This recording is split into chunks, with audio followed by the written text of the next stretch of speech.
Ассалаумағалейкум алтындарым. Біз бүгін бисмиллахи павлов десертін жасаймыз. Менің каналыма тіркеліп, мені қолдап, подписка жасап, лайк баса кетіңіздер. Ең алдымен бізге 3 дана жұмыртқа керек, яғни 100 грамм белок ақуыз. Ақуыз бен сарыуызды бөліп аламыз осылай. Сарыуыздың тамшысы түсіп кетпеу керек. Онда ше бізге ақуызымыз жақсы көпірмей қалады. Және де ыдысымыз құрғақ болу керек.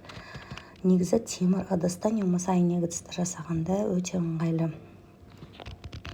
Біздің павлов десертіміз өте нәзік, балғын, ауызда еритін павлов десерті.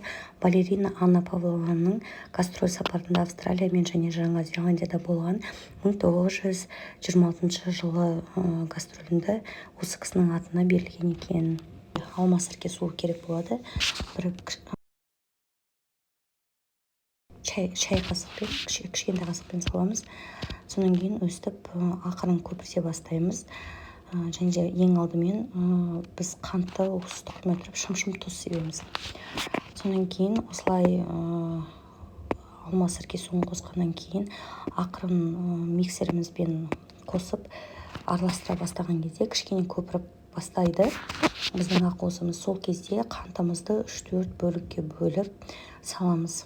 Ақуызымыз өте пышны болып, жаңағындай ағарып, өте және де ыдысымызды төңкерген кезде төгілмейтіндей болу керек. Сонымен қоса бір шай қасық кукурузный крахмал саламыз.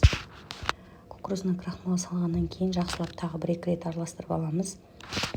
Ыдысымызды төңкеріп қаратқанда да біздің ақуызымыз ыдыстан ағып кетпеу керек. Сондай өзінің структурасын сақтап тұру керек. Енді біздің осы ақуызымыз дайын болды. Пешті ысытуға қойып қоямыз. Ысытып қойғаннан кейін біз ақуызды жаңағы кондитерский мешочекқа өстіп насадкамен салып аламыз. Лопаткамен жақсылап өстіп ыдыстағы толыққанды ақуызды салып аламыз. Салып алғаннан кейін осындай жаңағы пештің қалбына осылай әдемілеп саламыз. Біз осылай ортасын ашық қып, осылаймен әдемілеп жасағаннан кейін бұның ортасына піскеннен кейін ортасына крем жағамыз. Крем жағып, және де әсемдеу үшін фруктыларды қосамыз. Сол кезде өте әдемі болып көрінеді. Енді ысып тұрған пешімізге өстіп салып қоямыз. 1 сағаттай пісіріп аламыз. Піскеннен кейін кремімізді дайындап әсемдейміз. Сіздермен болған Айтолқын. Менің каналыма тіркеліп кетіңіздер.